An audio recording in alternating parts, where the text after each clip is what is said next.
Jean-Pierre Chevènement, à la tête de cette fondation des œuvres de l'islam en France, c'est la bonne idée ? Je trouve que c'est un choix surprenant et qui pose des questions. Pourquoi ? De quoi s'agit-il ? On a une religion dont les lieux de culte sont, pour une partie, financés par des pays étrangers.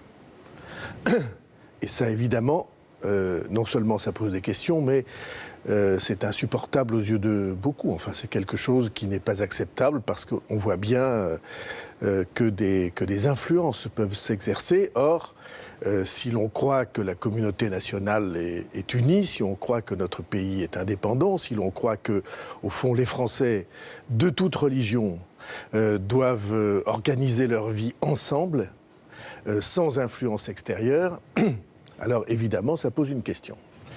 Et ça pose une question qui fait que le gouvernement, d'autres, ont dit qu'il fallait interdire ces financements étrangers. Donc il faut trouver des financements français. Il faut trouver des financements qui permettent aux musulmans français, puisque c'est bien de eux qu'il s'agit, qui permettent aux musulmans français de trouver un financement pour leur propre lieu de culte. Et donc, de ce point de vue-là, il y a une organisation qui a été montée depuis longtemps, qui ne marche pas. Justement, mais vous voyez bien... Depuis 2005, pourquoi ça fonctionnerait maintenant ?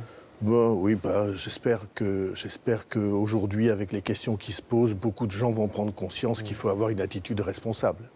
Mais proposer pour prendre la tête de cette organisation quelqu'un qui n'est pas de culture musulmane, qui n'est pas de sensibilité musulmane et qui n'est pas de culture religieuse... C'est un contresens pour vous. Pour moi, en tout cas, c'est une interrogation.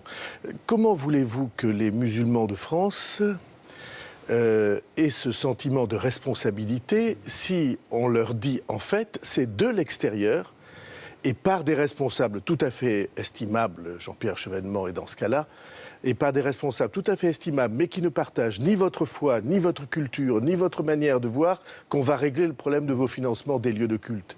Vous voyez bien qu'il y a là quelque chose qui, en tout cas pour moi, est une grande interrogation. Ce sont des membres de la communauté nationale.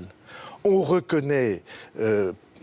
en instaurant cette organisation pour le financement des lieux de culte, on reconnaît qu'ils ont leur place légitime dans la société française. Et on leur enlève le droit, la légitimité de s'occuper de cette question si sensible pour eux et si sensible pour la communauté nationale.